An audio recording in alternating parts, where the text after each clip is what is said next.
Hi, today I'd like to discuss sales, negotiating, and bargaining. And I'd like to start with a story. I seek to get to know everybody that's in my life.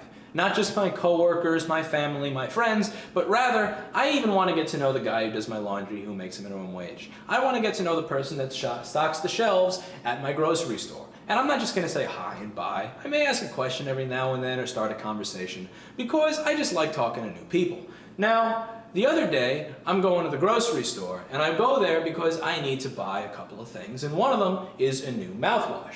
So let me show you the mouthwash that I happen to get. It's this stuff. Now, it's just like any other mouthwash. You know, they're beating their dick off with the bullet points as to why they're amazing, but then they have this little thing here that says, gums bleeding, try this. They use red and they put it diagonally so that I really notice that section. And while I'm talking to the stock person, I'm asking, you have 3 boxes of the same thing. Wow. And she says, yeah, this thing sells every single day. Every day the shelf is empty, and this is probably not going to last for more than a couple of hours. And that really intrigued me. So I decided to look at it, and that's when I noticed that. And my gums just so happened to have been bleeding. So what do you know? I bought it. Now, I want to focus on what this company did differently than every other mouthwash that was on the shelf there. See, every other company was interested in listing the reasons as to why their mouthwash was awesome. So they were living in their world. Now, I would see them say, uses this natural ingredient, was never tested on animals, and can cure gingivitis, but without using unnatural ingredients and blah, blah, blah. Whereas the other mouthwash may say something like, uses this terrible fucking ingredient that if you swallow will kill you, was tested on animals to ensure that it cures their gingivitis before you try it on yourself. And they would just go, every one of them had bulletproof lists, and all of these lists are them discussing the objective qualities that they think makes their mouthwash good.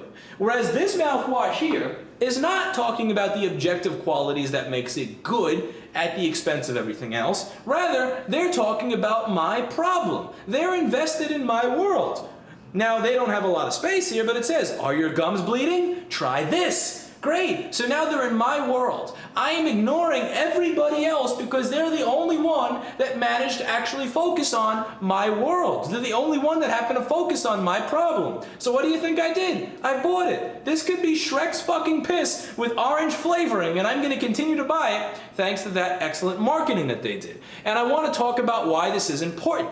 People do not make decisions based on facts. They make decisions, gut decisions, based on emotions. And what causes people to feel emotions more than pain? Facts do not cause people to care. The ingredient that's in your mouthwash is not going to make people care. The fact that it cures this, that, and the other does not make people care because these are facts that are coming from the world of the company that made the mouthwash. What makes people care is their pain. My pain causes me to feel something, and when I feel something, I will then feel compelled to buy, which is why I bought this. And the reason that I feel this is so relevant to the world of repair is so many repair shops will just beat their dick off talking about all the things that make them great when a customer walks in, and they will just completely forget to talk about the customer's problem, to be in the customer's world, to be focused on the customer's problem, and to be focused on the customer's pain. This is not at all in the process of the average repair shop's sales routine, and this is something that I see to be a problem. On one hand, the repair shop owner will be talking about all the things that make them great. We use these parts, we have this experience, we have this workflow, we have a great success rate. On the other hand, then you have the douchebags who will go, oh, this other place destroys things, this place loses things, they don't even have a store. How can you trust a place without a store? Notice, by the way, that my cat not only rips the cat food from the fucking bag because he's too impatient to wait for me to feed him, he's also now has the nerve to eat it right in front of me.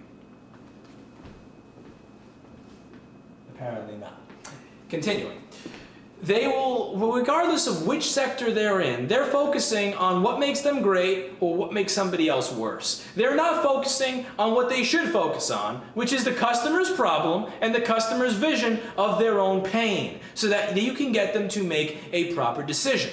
So let's start with something like data recovery. You'll see on these websites where they're talking about how they have a clean room, they have this percentage success rate, they have this experience, they have these specialized tools that nobody else has, blah, blah, blah, blah, blah. And that's not the approach that I take when a customer walks in. When a customer walks in and says, oh, well, my friend knows how to do this, that, and the other, I was just curious if you could give me a quote or an idea, before I even start talking about what makes me great, I'll ask them a very simple, interrogative-led question to get a better vision and understanding of their pain, and also to be able to present their pain to them and tie it up with a nice little bow. I will say, what would the repercussions be if a pirated copy of Disk Warrior, being used on the original disk instead of on a clone of the failing drive, caused your failing drive to be unrecoverable by any lab that you send it to? And that really gets them thinking. I'm not talking about how bad somebody else is, nor am I talking about how amazing I am. I haven't mentioned any of what I'm using. For all you know, my idea of data recovery is nothing but using a pirated copy of Disk Warrior and calling it a day. But what I've done is I've got them to think about their pain. Oh shit, what if my friend really has no idea what he's doing? And I'm getting them to focus on that emotion, that pain that brought them here, because they would not be here if somebody else could have just started doing the job already. They're here because of some type of pain, and I want them to realize what that is. Now, you may very well have a customer who doesn't care if all the data is lost because it's not important, but if that's the case, they probably shouldn't be going to a licensed professional business in the middle of New York City where you are going to get charged an amount of money commensurate with the fact that I am a licensed professional business in a major metropolitan city. Let's move on to something like iPhone repair. Now, there's a place that's about half a block down from us that's 20 to 30% cheaper for every single job. Look at this little motherfucker. I fed him 1 hour ago and he is already stealing food. I digress. They will go to a place that is 20 to 30% cheaper and then come here and then they will mention it. So I'm not going to say I use original parts. I have 20 years experience. I know how to do this without ripping this cable. I'm not going to go on about all that bullshit in my sales pitch because now I seem needy. And people hate needy salespeople. People hate trying to be convinced of something. The harder you try to convince somebody, the more you push the pendulum in this direction, the further it's going to swing this way as soon as you let go. And you eventually have to let go. And the pendulum will eventually swing in the other direction, and they will walk out the door, because that way of selling doesn't work. I'll start with, again, a simple interrogative-led question. I'll start with something like, what would be the ramification if your phone completely stopped working 2 weeks from now as a result of a refurbished screen being installed instead of a new one? And as I'm doing this, I will pick up a box that's labeled "Screens we sell to refurbishers," filled with the broken screens that I take out of customers' phones. Now, a very small percentage of them are just getting it fixed to last until their upgrade comes in 2 or 4 days, and they don't really care. But for 98% of the other people, they would be in complete and utter shock if their phone went haywire at 9 o'clock on a Friday night right before they were planning to meet up with all their friends. This would be a complete nightmare to them, and when I get them to understand that that's maybe why they walked in my door instead of going to the prepaid phone service store, that this worry was a valid worry, a good concern, and then they magically just walked their way over to my check-in computer. For all you know, I'm using those parts. I didn't tell you what my experience is. I didn't tell you what makes us better. All I did was discuss with you your situation from your world, from your perspective, and try to get an idea through my interrogative questions what your pain is. And once you get the customers to understand what their pain is, once you seem to understand their pain, it is very, very easy to get them to make a decision without having to go on and on and on and jerk yourself off about what makes your business so great. I look at people who are going on about what makes them great, and especially the people that go on about why everybody else sucks, and I sigh and I roll my eyes because they just don't understand that most people do not make decisions on facts, they make them based on emotions. So, when you are trying to sell somebody, try to get inside the customer's world. Don't try to bring the customer into your world, and don't try to sell them something without understanding where their problem lies and where their pain lies.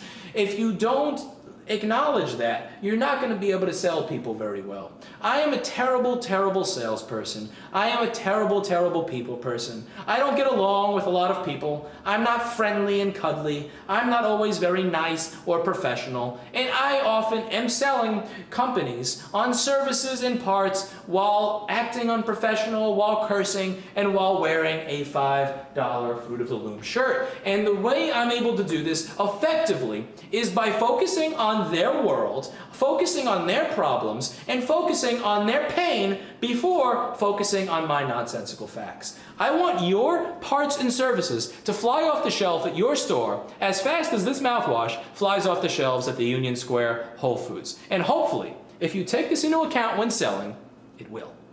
Type in the replies if you've had any success. I want to hear it.